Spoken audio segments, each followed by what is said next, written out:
حسن کجایی گیلکی کوچی داستان وارش امان ندهی حتی یک روند ورستندو بو کشکرت هیسته با خلانه دیمجو خفته بو جوم نخوردی هره جیری مرغ و خروس ماتم بگیفته گاگلف خاک اوشیم کدیدی سوزای دور دورشن ایتا کنده جیر خشک جا بیفته وارش مره پک دعوه داشتی کی نشتی کنده جیر جیویز بزیبی با مو بی مرغ و خروسانه فرندی بی مهر ایوان جا از سر تا او سر پرده بکشه بو تا وارش رد نزوی همون جایه هیسته کدی بی وارش بستی منه نتنسته بوم بشم بازی بکنم میمار مرا بگفت بینشتی درس یاد بگیر می درس یاد بگیفته دارم مشخانم بینوشته دارم حرف نزن بشوتی کتابانه بر بینش بخن دوره بکن دواره می کتاب پیتا و اوسادم بابردم تا بینشنم بخنم بگفت درستان سر نینش چرا خوب نیه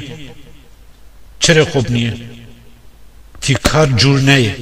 من که کار نرم هر که دینی ایجور کار داره تی کارم اصلا درس خاندنه من که بخاندم وای تی چیلکه چی بگم زی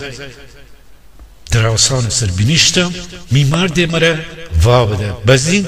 ده میمار مرا کار نداشت خوب پینک پارو کنی بخچه یا ایوان حسیر سر رو ببردو بودوج ودو جدو کتاب فارسی میدست در آسان سر نیشته بوم مره بلند ایجور که داد بزنم خندندم خیال مدرسه سهرامن زکان مرا صف بکشم من خانم اوشنه اوجده ده حسن کجایی دیر وقت بود خورشید پشت کویان مغرب نزدیک میشد ای دفعی میمار ایتا اسکده بکود بیسم میمار فندرستم بیدم اصلا اون حواس میمارن نه دواره بخنده حسن کجایی دیر وقت بود خورشید پشت کویان مغرب نزدیک میشد میمار ایتا پیش خسر رسته کده بود بگفته ریه ترکمه فارسی خندن داری یا گیلکی تو مرا چی کار داری خب درست بخند تی درسه تو پینیک مینیک زن داری یا می درس خندن اشتغستن داری خب می حواستی مرا یا نه درست بخند ولوله من درست خندن دارم تی کتاب نم بنوشته نه پشت کویان یا پشت کوها هیچی نگفتم دوباره شروع بکدم بخندن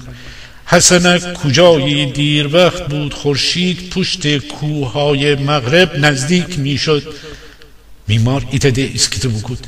بیسم میمار فندرستم ایتا پیچه بگذشت میمار بیده من نخندن دارم خسر رسل کود بگفت چرا بیسی دوزکی چی بخوردی چی دوزکی چی بخوردی میمار ایتا خنده بکود خیالی که ایتا دنیای مرا فدایدی منم هچین مرا لیسکه کده میمار مرا خنده بکودم ای دفعی میمار بگفت بخن زیجان بخن بدم می کاره بکنم اصلا بگو چی دوزکی بخوردی چرا دوزکی بخورم زیجان مگه مرا اسکیتی گیره نیگی دوزکی چی بخورده دارم خب تونم آها او تا گمه کیتی اسکیتی باشه زی هیچی نگفتم دوباره بخندم حسن کجایی دیر وقت بود خورشید پشت کوههای مغرب نزدیک میشد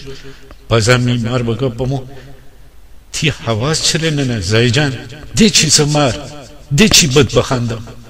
کجایی یا کجایی تی اسکته مگه مرا ولی ترکمون نبود تی دو من جا بدن درست بخند تا جارو کنه مرا تی جندان کفتم خب حسنک کجایی خوبه آها خوبه ولی او تو درازه بدی نه او تو درازه بدی دوباره بخندم حسنک کجایی دیر وقت بود خورشید پشت کوههای مغرب ای دفعی میمار مشت بگوده بخچه بگیفت خود دست توده میسن داد بزه میسر بگو اصلا گمج بلا حسنک ببی درده حسنک ببی تی پیر کلاباتی درس خواندن جغیر از حسنک هیچی در نری بخنی تا بخش بخوره میسر واز بودن چه دراسان دیم دو هیرسر کتل متل دونکوده دکفتم سارا من وازو ولن کدن برای بخنده حسنه کجایی دیر وقت بود خورشید پشت کویان مغرب نزدیک میشد تمام.